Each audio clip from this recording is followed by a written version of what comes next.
Hello everyone, welcome back to my channel Maa Vandana chemistry classes. Last जो हमने states of matter का part 4 पढ़ा था, उसके अंदर हमने डिस्कस किया था कि चार्ल्स लॉ क्या होता है, किसके बीच का रिलेशन होता है, जो कि है टेम्परेचर और वॉल्यूम के बीच का रिलेशन। और जो है हमने डिस्कस किया था कि किस तरीके से ग्राफ के थ्रू हम जो उसकी इक्वेशन को प्रूव कर सकते हैं या फिर उसकी इक्वेशन को समझ सकते हैं। कौन सी इक्वेशन? चार्ल्स लॉ की जो इक्वेशन है उसको। ठीक है, ये था हमारी नॉर्मल चार्ल्स लॉ का एक्सप्लेनेशन। अब जो हम आज डिस्कस करने वाले हैं वो है इसका गैलुसेक लॉ।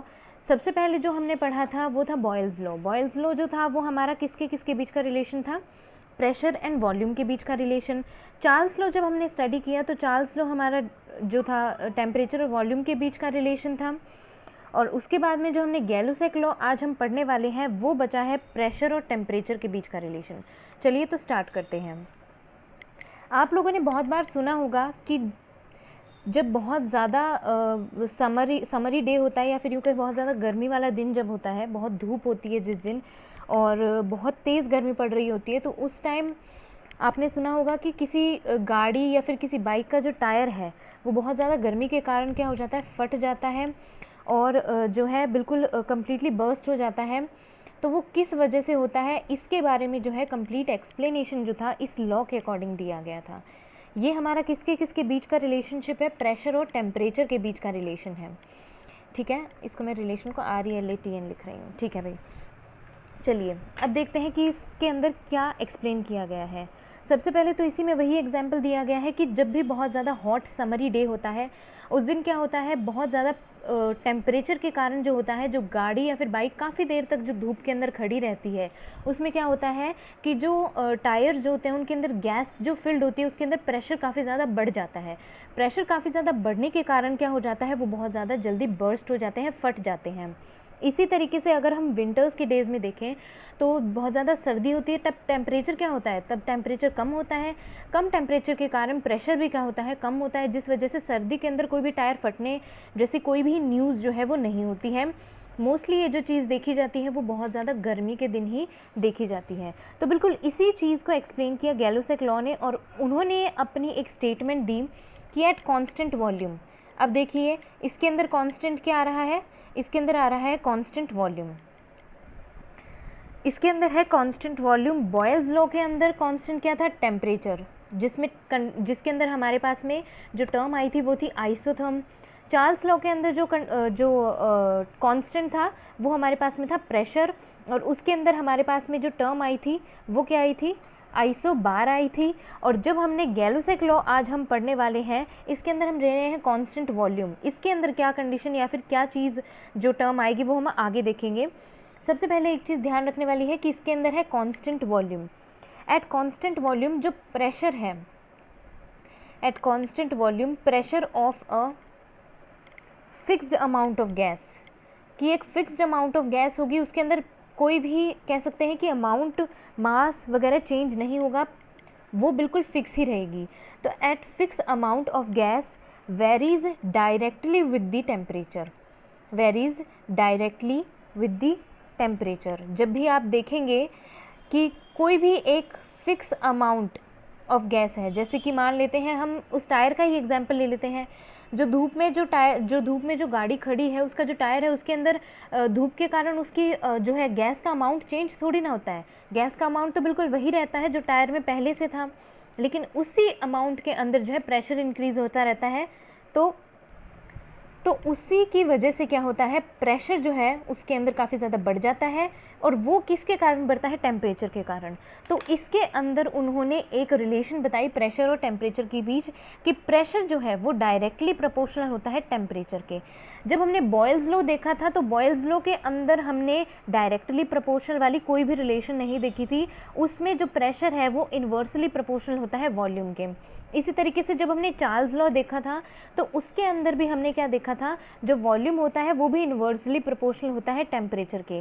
लेकिन अब जो हमने गैलुसेक लॉ वाली जो कंडीशन देखी है, इसके अंदर ध्यान रखिए प्रेशर जो है वो डायरेक्टली प्रोपोर्शनल है टेम्परेचर की, कि टेम्परेचर बढ़ेगा तो उसके अंदर प्रेशर जो है वो भी इंक्रीज़ होना शुरू हो जाएगा। अब हमने एक कंडीशन देखी थी, एक रिलेशन देखी थी, कौन सी लॉ के अंदर? चार्ल्स लॉ के अंदर। वो रिलेशन ये थी कि वॉल्यूम बाय टेम्परेचर हमने जो लिया था वो लिया था एक कांस्टेंट के बराबर, और वो कांस्टेंट क्या था भाई, कोई बता सकता है? बिल्कुल, वो कांस्टेंट था K2। K2 के नाम से हमने इसे एज ए प्रोपोर्शनैलिटी कांस्टेंट किया था, जो हमने बॉयल्स लॉ में भी लिया था, जो हमने चार्ल्स लॉ में भी लिया था, और जो हम गैलुसेक लॉ में भी ले रहे हैं। जिसने वो पीछे वाली दोनों वीडियोस नहीं देखी हैं, पहले वो जाकर देखिए, उसी से कंबाइनली आपको ये समझ आएगा कि इस वीडियो के अंदर ये रिलेशन कहाँ से आया, वरना आपको बीच में बहुत ज़्यादा कन्फ्यूज़न होगा। तो पहले आप वो वीडियो देखेंगे तो बेहतर होगा। वो वीडियो आपको प्लेलिस्ट के अंदर मिल जाएगी आसानी से, जो कि बॉयल्स लॉ और चार्ल्स लॉ की है, ठीक है। तो हमने लिया है इनके बीच का रिलेशन। इस रिलेशन में ये जो हमने रिलेशन डिराइव किया है बॉयल्स और चार्ल्स लॉ से डिराइव किया है। प्रेशर वर्सेस टेम्परेचर का जो ग्राफ आता है वो भी आता है कांस्टेंट एट कांस्टेंट वॉल्यूम पे, ठीक है। वो ग्राफ जो है वो भी मैं आपको एक्सप्लेन करके बताऊंगी किस तरीके का ग्राफ है। तो ये है वो ग्राफ जिसके अंदर जो है टेम्परेचर, प्रेशर वर्सेस टेम्परेचर का ग्राफ जो है डिनोट किया गया है, और इसके अंदर बिल्कुल वही जैसे चार्ल्स लॉ और बॉयल्स लॉ में था, वॉल्यूम का जो है डिफरेंट कंडीशंस ली गई है, और आप देख सकते हैं कौन सी वॉल्यूम कितनी है और कौन सी वॉल्यूम सबसे ज़्यादा है, ठीक है।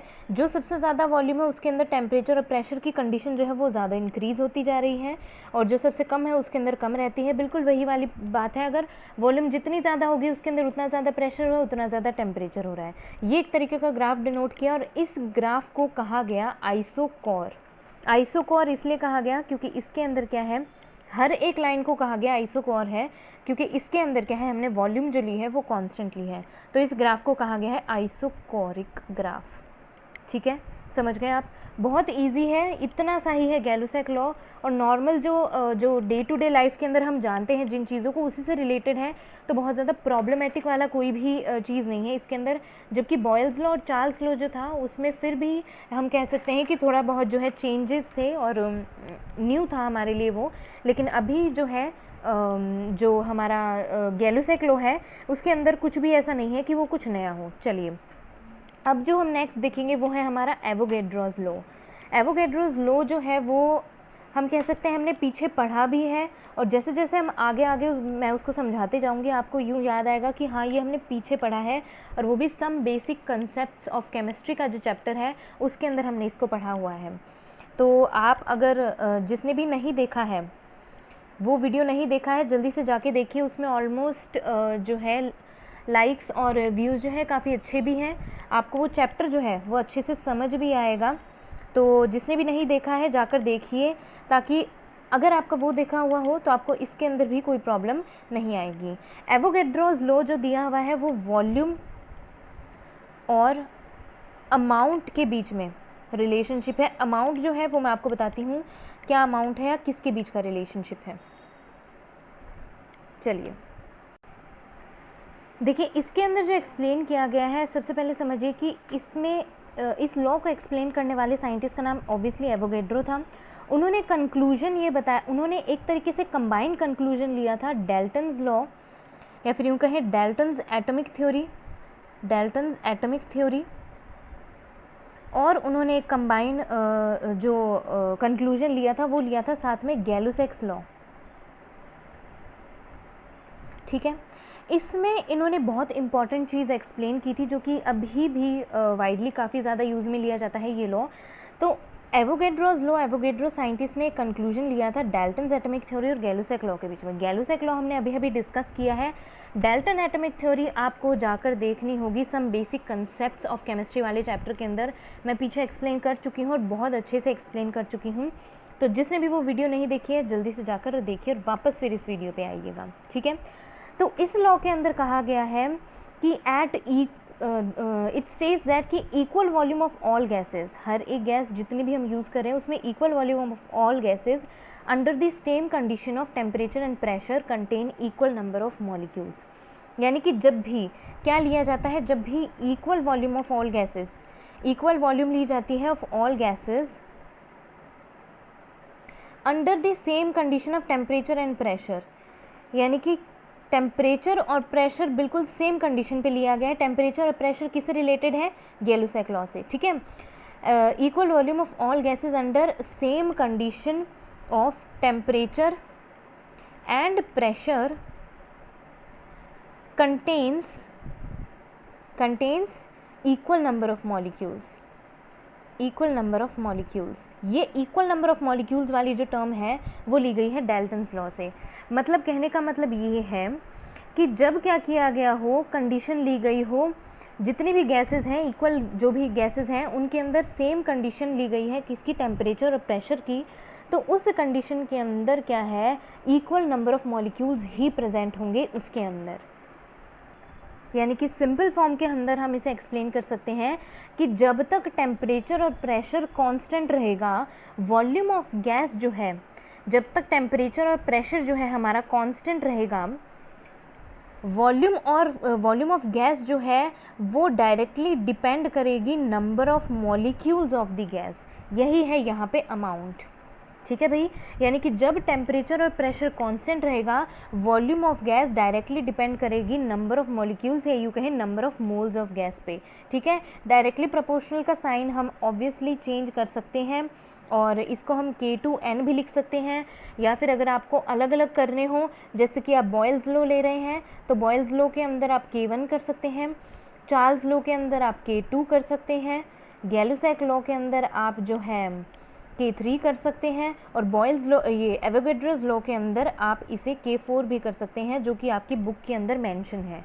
तो उसके अंदर कंफ्यूज नहीं होना है, ये भी एक प्रोपोर्शनैलिटी कांस्टेंट है, सिर्फ जो है अलग अलग लॉ के लिए अलग अलग नंबरिंग दे दी गई है, बाकी जो है सारा कांस्टेंट है।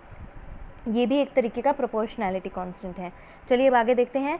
The number of molecules in 1 mole of gas been determined to 6.022 into 10⁻³ इन वैल्यूज़ को सॉल्व करके हमारे पास में जो एवोगैड्रोस नंबर आता है, जो हम वाइडली अभी एट प्रेजेंट हर एक क्वेश्चन के अंदर वैल्यू में यूज़ करते हैं, वो जो हमारी वैल्यू है वो है 6.022 इंटू 10⁻23 और इसी को कहा जाता है एवोगैड्रोस कांस्टेंट। इसे क्या कहा जाता है, एवोगैड्रोस कांस्टेंट। ठीक है, ये ही सेम वैल्यू हमने जो है फर्स्ट चैप्टर के अंदर यूज़ की है और बहुत वाइडली इसको अभी भी हम जो है यूज़ करते हैं बहुत से न्यूमेरिकल्स के अंदर, Na के फॉर्म में जो होता है एवोगैड्रोस कांस्टेंट जिसको लिया जाता है। ठीक है, सिंस क्या है, हमारी जो वॉल्यूम ऑफ गैस है वो डायरेक्टली प्रोपोर्शनल है नंबर ऑफ मोल्स के, तो 1 मोल हर गैस का स्टैंडर्ड टेम्परेचर और प्रेशर पे, जिसे हम बोलते हैं STP, स्टैंडर्ड टेम्परेचर और प्रेशर की जो कंडीशन होती है वो क्या होगा, सेम वॉल्यूम के अंदर होगा। ठीक है, यानी कि स्टैंडर्ड टेम्परेचर और प्रेशर की जो कंडीशन है उसमें टेम्परेचर जो है वो हमारा स्टैंडर्ड कितना होता है, 273.15 केल्विन, जो हम पीछे कैलकुलेट कर चुके हैं, हमने पीछे इसी चैप्टर के अंदर जो है कैलकुलेट किया है, या फिर हम कह सकते हैं कि 0 डिग्री सेल्सियस के ऊपर डिपेंड करता है। और जो हमारी प्रेशर की कंडीशन है, स्टैंडर्ड कंडीशन जो हम लेते हैं वो है 1 बार, जो कि एग्जैक्टली हम कह सकते हैं कि अप्रॉक्सीमेटली हम कह सकते हैं कि 10⁻5 पास्कल्स की फॉर्म के अंदर हम जो इसको यूज़ करते हैं। ये जो वैल्यूज़ है अप्रॉक्सीमेट क्या है, फ्रीजिंग टेम्परेचर ऑफ वाटर और एटमॉस्फेरिक प्रेशर जो होती है सी लेवल पे ही मानी जाती है, इसलिए हम इसे स्टैंडर्ड टेम्परेचर और प्रेशर कहते हैं। एसटीपी की जो कंडीशन पे जो मोलर वॉल्यूम होता है एक आइडियल गैस का और एक कॉम्बिनेशन आइडियल गैस का जो होता है वो भी हम जो लेते हैं वो भी स्टैंडर्ड लेते हैं, that is 22.71098 litre mole inverse conditions के अंदर लेते हैं। ठीक है, अब देखिए आगे क्या कहा गया है कि जो number of moles of gas है उसको हम कैलकुलेट कर सकते हैं। ये हमें नॉर्मली सभी को पता है कि नंबर ऑफ मोल्स कैलकुलेट करते हैं m स्मॉल m अपॉन में कैपिटल M, स्मॉल m जो है हमारा मास ऑफ गैस होता है, ये भी मैंने बताया हुआ है मोल कंसेप्ट के अंदर, मैंने एक्सप्लेन किया हुआ है ये, और कैपिटल M जो है वो है मोलर मास की कैलकुलेशन।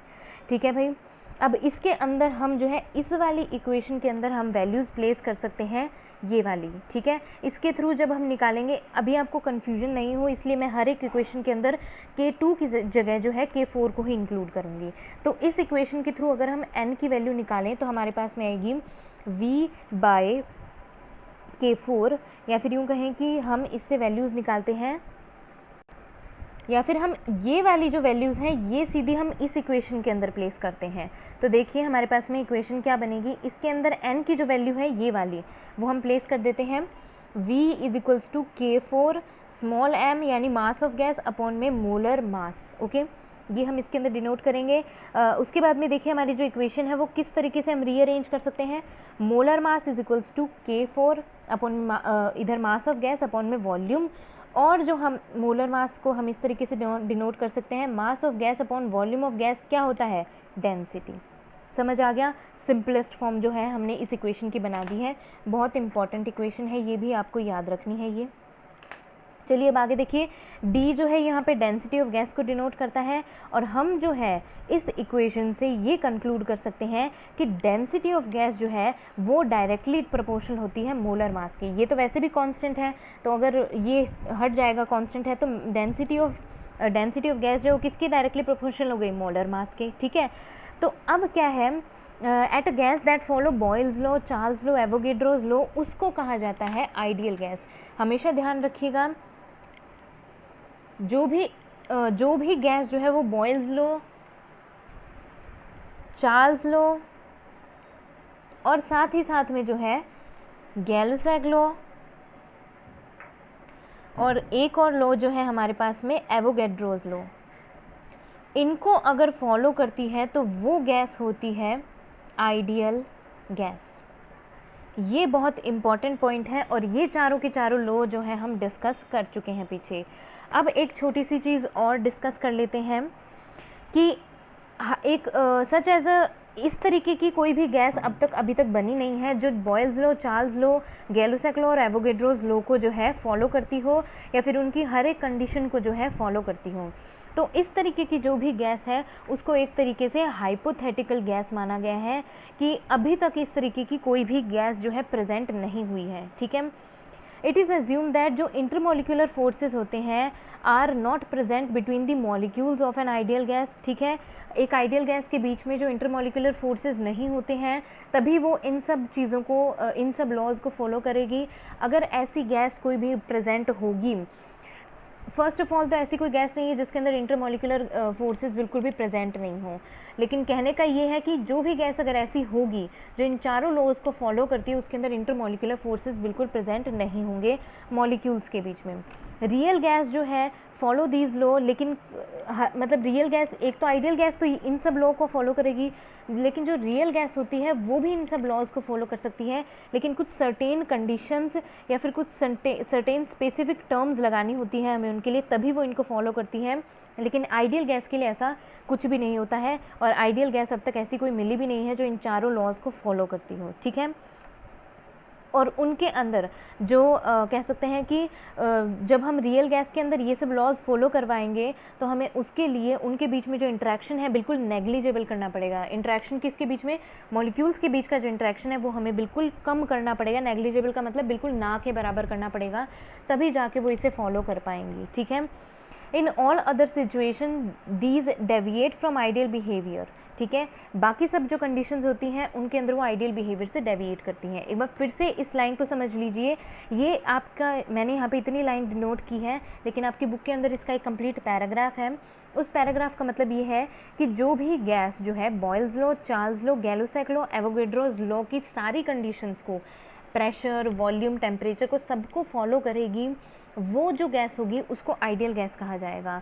और एट प्रेजेंट ऐसी कोई भी गैस डिस्कवर नहीं की गई है जिसमें चारों के चारों लॉज जो है वो फॉलो हो रहे हों, यानी कि अब तक कोई भी गैस जो है कम्प्लीटली आइडियल गैस नहीं मानी गई है, क्योंकि जो भी आइडियल गैस होगी उसके अंदर इंटरमॉलिकुलर फोर्सेस जो होंगे वो बिल्कुल भी प्रेजेंट नहीं होंगे, वो एब्सेंट होंगे उसके अंदर। और ऐसी कोई भी गैस एट प्रेजेंट नहीं है जिसके अंदर इंटरमॉलिकुलर फोर्सेस जो हैं वो बिल्कुल एब्सेंट हो। इसी तरीके से ये लॉज जो है वो रियल गैस फॉलो कर सकती है, लेकिन कुछ सर्टेन कंडीशंस पे, जैसे कि उसमें से एक कंडीशन ये है कि हमें उन रियल गैस के बीच के जो मॉलिक्यूल्स हैं उनका इंटरमॉलिकुलर फोर्स जो है वो हमें बिल्कुल नेग्लिजिबल करना होगा, यानी ना के बराबर करना होगा। ऐसी कुछ कंडीशंस जब हम रियल गैसेस पे अप्लाई करेंगे तभी वो आइडियल गैस का बिहेवियर शो करेंगी। ठीक है भाई, ये था उस पैराग्राफ का मतलब। ये आज हमने 2 टॉपिक डिस्कस कर लिए हैं, गैलो-सैक लॉ और एवोगैड्रोस लॉ। दोनों बहुत इंपॉर्टेंट टॉपिक हैं। अगर आपको इसके बीच में जैसे डाल्टन्स लॉ समझना है, गैलो-सैक लॉ को और अच्छे से समझना है, तो some basic concept of chemistry की जो वीडियो है उसका लिंक मैं डिस्क्रिप्शन बॉक्स में आपको प्रोवाइड कर दूँगी। प्लेलिस्ट का ही डिस्क्रिप्शन बॉक्स में आपको लिंक प्रोवाइड कर दूँगी, जिससे आप उन वीडियोज़ को देखिए। बहुत अच्छा चैप्टर है वो, बहुत अच्छी वीडियोज़ हैं वो। आप देखेंगे तो आपको सारे कंसेप्ट जो है ईजिली क्लियर हो जाएंगे और आपको जो है बेसिक कंसेप्ट जो है आपका वो क्लियर हो जाएगा उस चैप्टर के अंदर। ठीक है, नेक्स्ट टॉपिक के अंदर हम डिस्कस करेंगे ideal gas equation. Ideal gas equation जो है आपके नए सिलेबस के अंदर इंक्लूडेड है, तो ये मत सोचिएगा कि वो इंक्लूड है कि नहीं है। ठीक है भाई, ये थी हमारी आज की वीडियो। अगर आपको वीडियो पसंद आई है तो प्लीज़ इसे लाइक करिए, अपने फ्रेंड्स के साथ शेयर करिए, बिकॉज़ लॉकडाउन में सभी को इन कंसेप्ट्स की ज़रूरत रहती है, तो सभी को इससे हेल्प हो जाएगी। जो पार्ट आपको समझ नहीं आया है उसे कमेंट सेक्शन में मुझे बताइए, और साथ ही साथ में जो है जो न्यू है मेरे चैनल पे उसे प्लीज़ चैनल को सब्सक्राइब कर लीजिए और बेल आइकन को प्रेस कर लीजिए। मिलेंगे नेक्स्ट वीडियो के अंदर। Till then take care, bye bye.